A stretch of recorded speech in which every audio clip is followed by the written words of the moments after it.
இந்த உலகத்துல நம்ம எதை குறித்து மேன்மை பாராட்டலாம், எதை குறித்து மேன்மை பாராட்டக்கூடாது அப்படின்னு சொல்லி வேதம் அழகா நமக்கு கற்பிக்குது.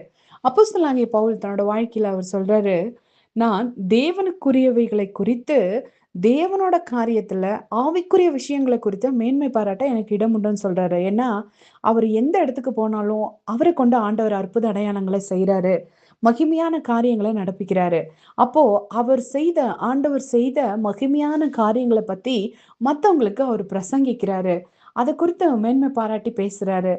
அந்த மாதிரி நீங்களும் நானும் ஆண்டவர் செய்த அற்புதங்கள குறித்தோ, ஆண்டவருடைய கிரியைகளை குறித்தோ, தேவனுக்குரியவைகளை குறித்தோ, ஆவிக்குரிய விஷயங்கள குறித்து மேன்மை பாராட்டலாம். அதுக்கு ஆண்டவர் நமக்கு உரிமை குடுத்திருக்கிறாரு. ஆனா, அத தாண்டி நம்மளோட சுய காரியங்கள குறித்து ஒருபோதும் நம்ம மேன்மை பாராட்டவே கூடாதுங்க. அதனால தான் அந்த இடத்துல அப்போஸ்தலனாகிய பவுல் சொல்றாரு, தேவனுக்குரியவைகளை குறித்து மாத்திரம் மேன்மை பாராட்ட எனக்கு இடம் உண்டுன்னு சொல்லி. இன்னைக்கு தேவனுக்குரிய காரியங்களை குறித்து மேன்மை பாராட்டுறோமா? அல்லது நம்மளுடைய பதவி, பட்டம், புகழ் அல்லது நம்மளோட சொத்துக்கள், நமக்கு பின்னாடி இருக்கிற நம்மளோட ஆஸ்தி, நம்மளோட அந்தஸ்து, நம்மளோட காரியங்களை குறித்து நம்ம மேன்மை பாராட்டிட்டு இருக்கிறோமா? கொஞ்சம் நம்ம யோசித்து பார்க்கணும்.